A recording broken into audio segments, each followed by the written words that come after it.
Well, good morning and welcome to merry old England. And we are in Winchester. We're going to spend about an hour and 15 minutes here. And almost looks like another church. But maybe it's the town hall. We learned that if the name of the city has a Chester in it, it's Roman. This is the remains of a convent for nuns. So this character up here is King Alfred. And I imagine we're going to find out his ties here to Winchester before we leave. He lived an awful long time ago. So he reigned from 871 to 899. Well more than 1,200 years ago, and he is the man who finally managed to defeat the Vikings and turn them away. His victory at the Battle of Edington in 878 meant that what we call England was divided between the Danes, who had to stay up north, and the English, who then controlled the south of England, so London, Winchester, the Thames, that area. I'm saying that because if you do go to northern England, what you find there is really strong evidence of the Vikings. So York is probably the best example, York, but all around you are Viking names. Any town that ends with BY is a Viking town.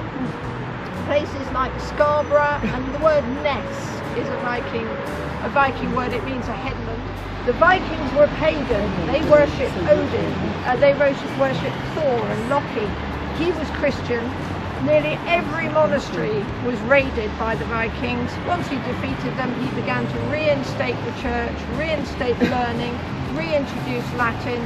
Civilization and culture began to return. So that's why that's like that. And then he has the shield because he is the protector of the Anglo-Saxons. We found the river.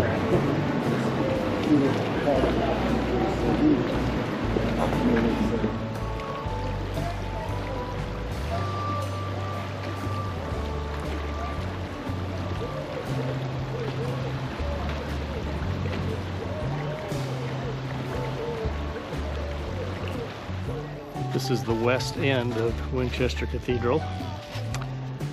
It used to extend right to there, but they had to cut it back because of the sinking problem. So they've lost a little bit of it.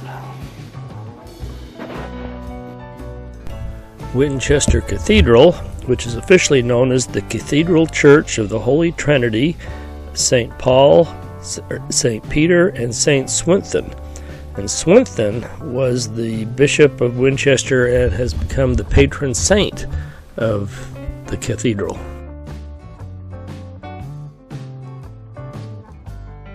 So these flying buttresses on this cathedral were added later because the ground is so soft that the cathedral is tipping over and sinking.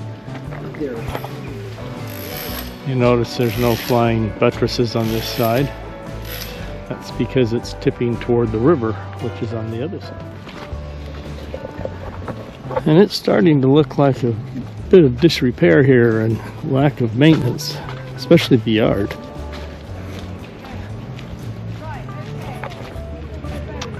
So Alfred the Great was buried in a cathedral that was in where this field is. But when he was conquered,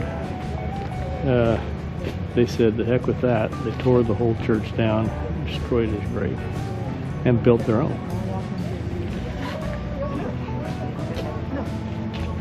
History is just incredible. And kind of sad.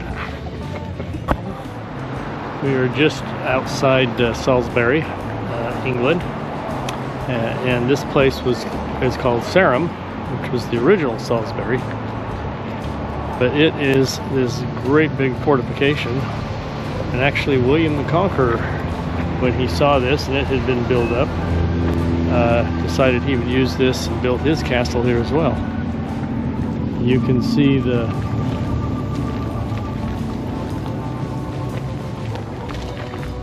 work that's been done to create this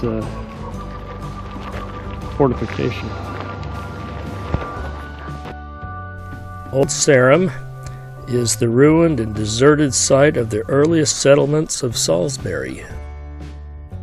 The great stone circles of Stonehenge were erected nearby, and indications of prehistoric settlements have been discovered from as early as 3000 BC.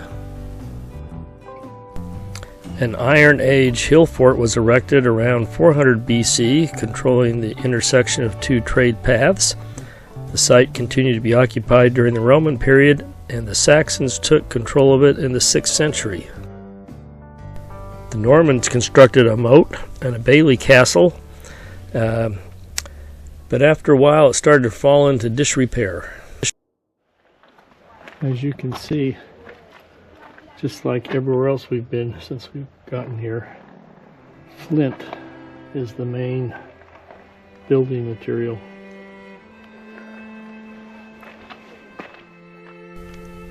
The new city of Salisbury was started about 2 or 3 miles from this site, and they slowly began to dismantle the cathedral and the fort to help build up the new city.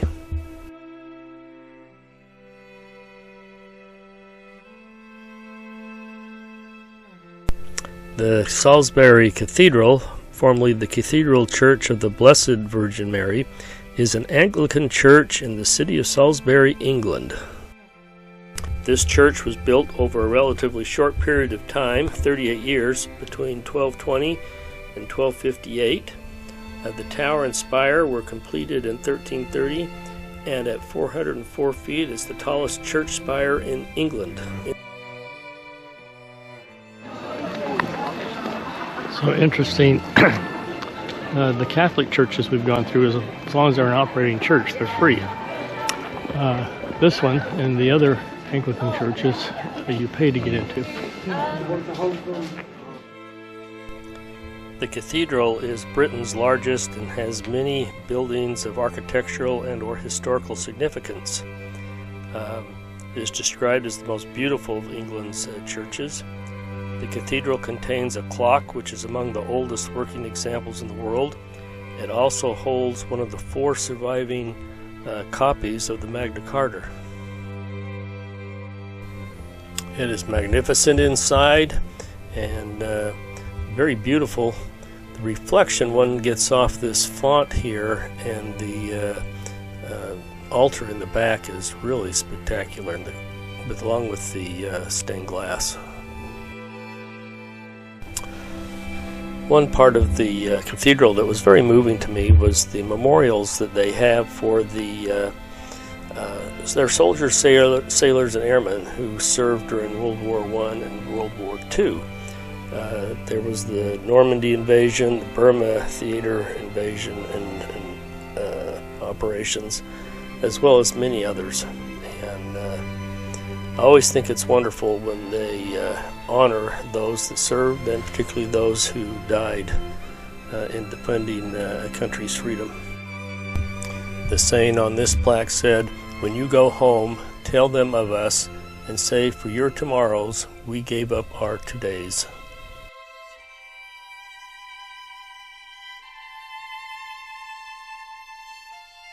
This memorial is for Edward Wyndham Tennant, who died in the Battle of the Somme in September of 1916.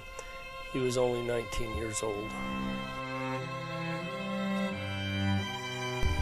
If you liked our video, please hit the like button and subscribe to our channel Around the World in 274 Days. Thanks for watching.